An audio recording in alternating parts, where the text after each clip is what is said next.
Hello, welcome back to the Himalayan web series. Until now, the first 10 modules, we have been talking about various aspects of hiking in the high passes of the Himalayas, how to manage the diverse terrain, the weather, gears, shelter, foods. Couple of chapters about of different style of hiking, alpine style, minimalism, and fast hiking. And then had some 3 chapters related to maps, navigation, route planning, and traverse planning.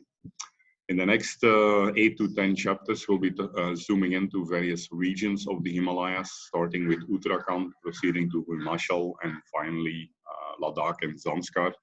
I'll show you some beautiful ranges which are worth exploring, the different passes across these ranges, and showcase some nice photos and videos on every region. As usual, we are live at 8 every morning at this Zoom URL, not going live on Insta as the video quality is not sufficient for the slides. Recordings are then posted on Insta TV and the blog ultrajourneys.org later in the day. Okay, let's get started with Kumaon Traverse. Kumaon is the eastern part of Uttarakhand, 5 districts. Here on the picture, you can see Kati village at the entrance of the Pindari valley. This is a typical view from the lower ranges of the Uttarakhand Himalayas. You can see the beautiful snow-covered high ranges in the back. And in the front of the valleys, you see these beautiful small hamlets, sometimes just 5 to 10 houses in a small kind of island in the forest, cut out in the forest, surrounded by steppe plantations forming. So Uttarakhand will have hundreds of these small villages in the foot plains of the Himalayas, making it a perfect destination for hiking as food supply and night shelter becomes quite simple. Here you can see a pic of Uttarakhand, the map, I mean. So if you go to the upper northwest side, you have the well-known high ranges of around Yamunotri, Gangotri, Badrinath, Kedarnath, Josimath. Initially, we'll be looking at the southeast portion here, being Kumaon. So I traverse Uttarakhand in the northwest direction across this arrow, over some 30 passes, mid-level passes. I did not explore it yet, closer to the border last year. So here we see Kumaon and Garhwal. So Kumaon, both and Garhwal include some 5 different districts. Initially, we'll be focusing on Kumaon. Kumaon will explore, in addition to going north to west along the passes, we'll explore 3 beautiful valleys, the Dharma Valley, Ralam Valley, and Pindari Valley. Okay, let me first maybe go to Google Earth to give a little bit of a bird's eye viewpoint. So here we have India. If we zoom on to the Himalayas, so the Himalayas are quite spread out. It goes all the way from Tajikistan to Pakistan to Jammu and Kashmir, Himachal, Uttarakhand here. Then we go in Nepal, Sikkim, Bhutan, and Arunachal Pradesh. I had to think for a minute. So we'll be focusing in these 10 upcoming webinar modules on the Western Himalayas, which basically means here Uttarakhand, Himachal, and Jammu and Kashmir, and now also Ladakh being a separate state. So let's initially take a look at Uttarakhand here, zoom in a little bit, reduce the angle, voila. Here we have Uttarakhand, quite a bit of plains, and then the foothills, and then the high ranges. So my traverse will actually go in the foothills of these high ranges. So we are starting off last summer in May from the border of Nepal here, shown in yellow, from basically Darchula, last major town, from where I was going inside the valley to a small town of Shobla. Let me highlight the villages and the passes along the way.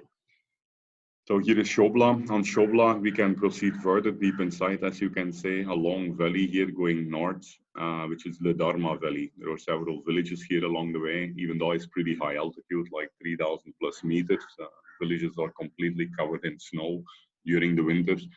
This valley was actually an ancient trade route between India and China, and to Tibet, which is now closed after 1962 war.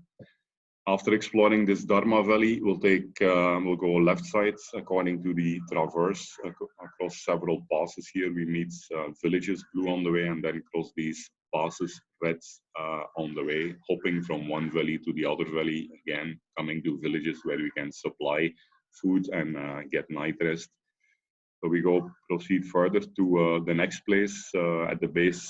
Here we have Lilam, which is at the entry of the long Milam Valley. Milam Valley, unfortunately, was closed due to landslide last year, so I explored a side valley of Milam, being the Ralam Valley, which also goes pretty far. There's a town at 3,600 meters, beautifully covered with snow in the winter, and semi-nomadic, so the people will stay in the foothills of the Himalayas and only stay there during the summer months. Proceeding further again over various passes, over various valleys here, we finally get to Gati village at the entrance of the third valley, the Pindari valley. So here we can go all the way to the Pindara glacier and the Pindari Baba Mat, which is a small ashram located at the base of the glaciers. Baba is running an ashram in Bangalore and moves to this place in the summer months. Finally, we again proceed through many villages here around Badiakot, and we go over again several passes, circling around the Nanda Devi biosphere all the way towards again several passes, remote villages to Joshimath, where we'll be proceeding through Garhwal. Voila, this gives you an overall geographic idea. Now let's zoom into the specific regions a little bit more in detail. So here again, you can see a documented map. So you have the high ranges of Panchuli and the Nanda Bio Reserve, the three valleys of Dharma, Ralam here, Milam there, and Pindari, and then you see at least some 12 passes at the foothills of the Uttarakhand Himalayas that gets you east to west from the border of Nepal to Joshimath. Here are the passes which I covered, so including the three high points in the valleys, Dharma, Ralam, and Pindari. All the other ones are passes. You can see that the altitude is mostly below 4,000 meters, as this was done in the month of May, when there was still major snow above 4,000 meters. So perfect traverse in the month of April, May, and beginning of June. Even though the overall altitude is a bit less compared to the high ranges of Himachal and Ladakh, still the total climb and descent is quite significant. Some of these descents here, so even in the Ralam Valley itself, you climb up 1,750 meters, which is comparable to climbing in high pass in Ladakh, 5,000 meters from a base level of 4,000 meters. You can see I've indicated the level of difficulty of each of the passes, so you can pick out any pass here. Uttarakhand is pretty easy for hiking, well laid out paths, and hundreds of villages again for food and night stay. So let's start with the border of Nepal here, the first 4 passes, the Dharma Valley, as well as these Palsikal, Dartikarak, Dartikal, which basically are amazing. As you go over these passes, you come in uninhabited valleys in between. It's really beautiful to camp in the middle of the wild.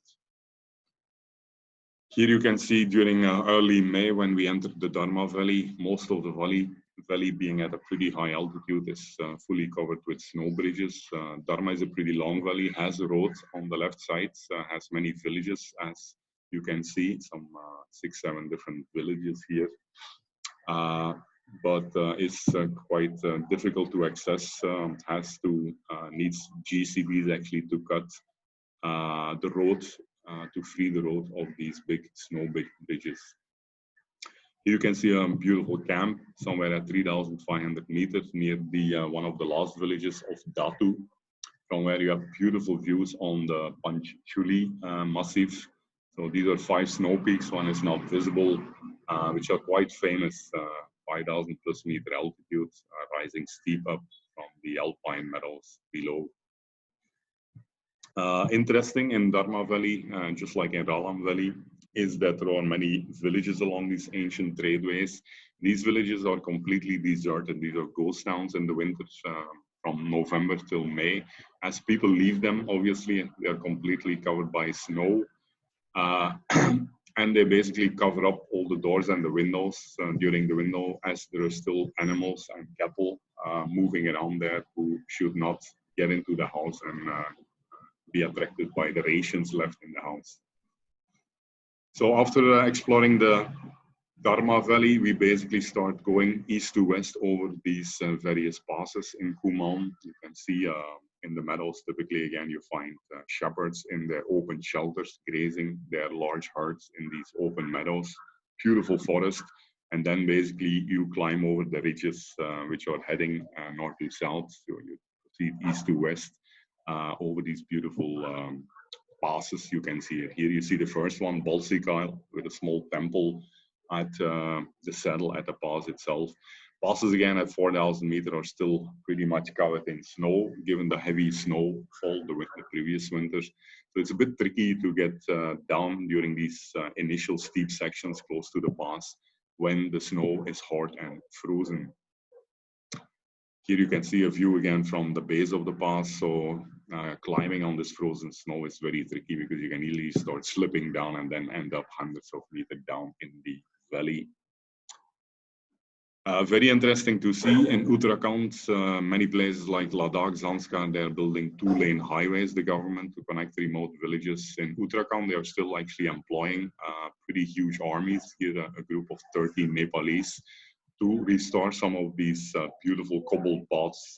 You can see here a path laid out with big rocks over sometimes almost 30, 40 kilometers in very challenging terrain. So that's a huge mammoth effort where a lot of people are hired, which then every day complete maybe 30 to 40 meters of path.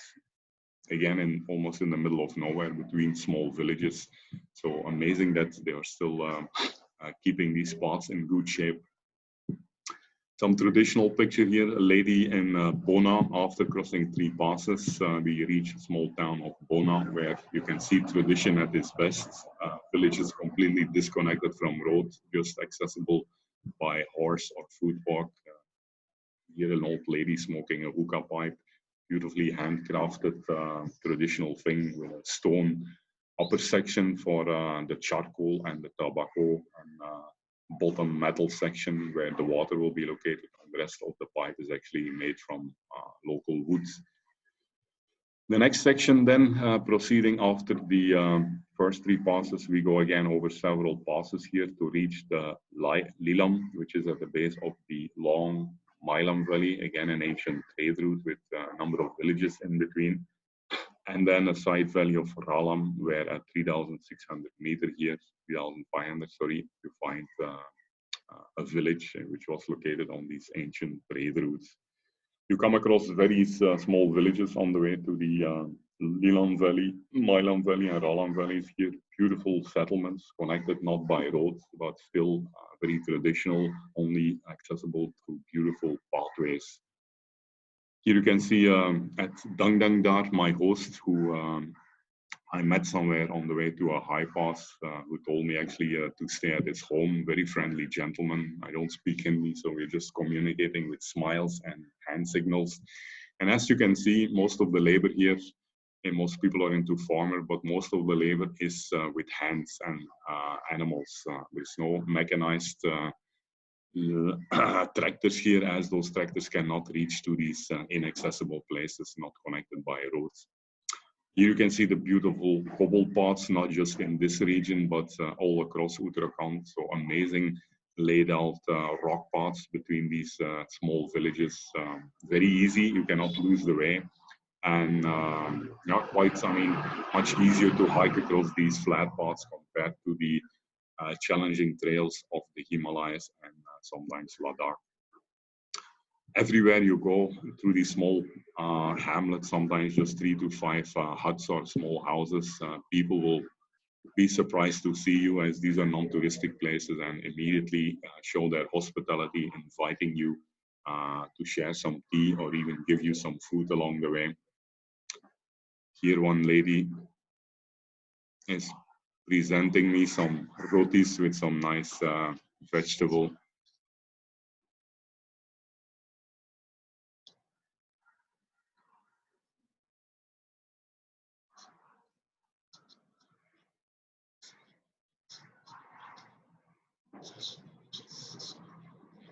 So the organic home prepared foods you get in these villages. Yeah, some fresh buttermilk. So getting this fresh organic foods from the village along the way gives you so much of energy to proceed on your long journeys through the Himalayas. Here we see the entry of the Ralam Valley, a side valley of the Mailam Valley. So very interesting here. This is not the regular shepherd going for grazing. This is actually a villager having some maybe 30 to 50 of these bigger, stronger goats, mountain goats, which are carrying each some 20 to 30 kilograms of rations, I guess, and items to the village of Ralam at the beginning of the summer. So every May, the villagers return back to their village, and the gears are actually carried by these large herds of animals. As you go higher up to the Ralam Valley, you can see the whole place is covered. So you're going above 3,500 meters here. So full of snow. You have to cross a lot of snow bridges along the way, which make it challenging. Most of the trail is covered along the side of the valley.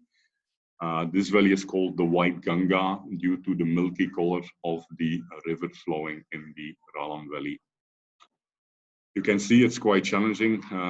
Parts of the trails are completely covered by snow still at these high altitudes in the beginning of summer. So walking on this needs a pair of hiking poles. Lucky the snow is already a bit soft in the beginning of winter, so you can cut steps into the snow.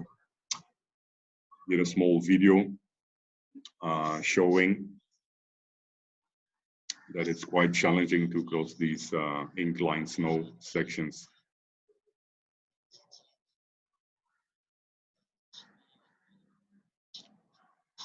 Not sure if the audio comes. I might have for. Voila, you can cut steps into the snow, and with the poles you can have more points of contact to keep you steady on this steep slopes. This of course makes it very slow, makes it pretty slow and going at a low pace actually to reach through these snow-covered places. Here you can see then finally Ralam at an altitude, I remember it was 3,600 meters, completely beautiful actually. Every house is like covered with a lot of branches, I think. I'm not sure if this is the roof, might basically be to protect the house from the heavy snowfall in the winter. You have these beautiful platforms in front of each house and magnificent views on the surrounding high ranges. Voila, after leaving the Ralam and Mailam valleys, we again proceed further over several passes, the Rurkar, the Sumgrikal, the Madhuri Pass, to the Gati village, which is located at the entry of the beautiful Pindari Valley. Again, going across several small villages like Nami, Kimu, Kaljuni, Kalpata, which are really like fairy tale settlements, middle of nobody goes there. You can only access through these interior routes. Here you can see some of the uninhabited valleys you're actually crossing in between the high passes. So beautiful places for camping, very serene, very peaceful. Not dotted with like a lot of farming settlements in the more kind of inhabited valleys. So it gives you such a peaceful feeling to wander in these serene places. Beautiful rhododendrons in the months of April, May, all colors actually, pink, yellow, mauve, sometimes deep red, dotting these slopes in between the passes. Unfortunately, just like in Himachal and Ladakh, many of these remote settlements have been abandoned by their inhabitants. You can see here an unknown settlement near the Madhuri Pass, where again the youth, the young generation leaves the remoteness, the hardships of this existence, especially in the winters when this is fully isolated, to the comfort level and the easy money they can earn in the cities. And except for one or two elders, which might be remaining in one of these houses. It's completely deserted. Very sad to see this beautiful lost heritage. In the villages that are still inhabited at a slightly lower altitude, you see a lot of tradition, a lot of beautiful hand-carved windows, doors, traditionally kind of looking dressed people. Very nice, very innocent people who will always be happy to help you. Every village has a small home which acts also as a shop where you can resupply your food items as you go village to village. You never have to carry much food weight along with you. And these villages are also perfect night halts to be safe in the lower forests of Uttarakhand. Here we see Kati village, same as on the first slides, at the entrance of the Pindari valley. So this is the last village on the way to Pindari glacier. Here, let me play a small video on the way to Pindari. Again, fully snow covered as you go above 3,000 meters. Fully covered with snow. If the slope is not too steep, then it's quite easy to walk on this. Lots of snow bridges, some 20 snow bridges had to be crossed. We reached in the afternoon when the snow was soft. On the way back, we went in the morning when all the slopes were actually frozen and made it much more difficult to get out of the valley. In the back, you can see the Pindari Baba mat.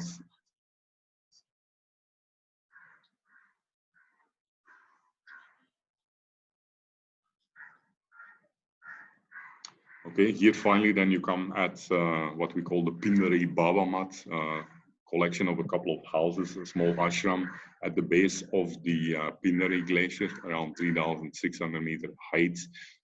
Again, completely covered during the snow. And as we were returning back from this place, the Baba himself came with a couple of villagers carrying all his blankets and rations to stay here for the whole summer till the month of November when it again starts snowing.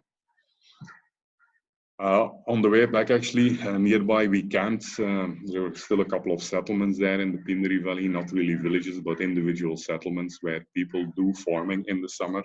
Beautifully built with local materials, rocks covered by wooden straw homes. And actually very nice to stay because the nights are extremely cold in the month of May at 3,500 meters. It really is freezing. Like anything, even the water streams get completely frozen. So staying inside these homes makes it a little bit warmer. Then the final section in Kumaon, the final 3 passes here across Badiakot. You come across quite a lot of villages, Badiakot, Barkandi. You go through a couple of unnamed passes in between Dolan, Himni, Balan, Alikal, eventually towards Joshima, towards the Garhwal section of Uttarakhand.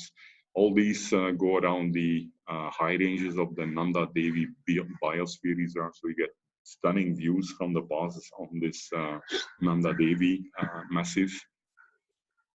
As I mentioned, a lot of villages there. Later in May, it seems to be harvest time, so all the steppe plantations are golden brown. People are harvesting with hand labor, as it's sometimes even impossible to use animals on these steep slopes, small terrace farms. So no mechanized labor, no even animal labor. A lot of hand labor in farming where the ladies will mostly be engaged while the guys are lazing around at the balcony at home, carrying big loads of farming stuff on their backs in wooden baskets.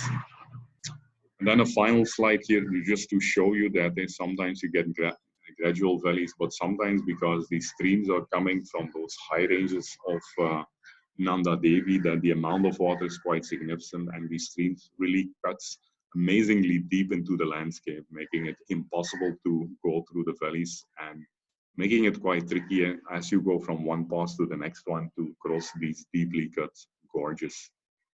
Voila, that was the first of 10 modules that highlight some of the beautiful regions of the Western Indian Himalayas. Kumaon, the east part, the eastern 5 districts of Uttarakhand.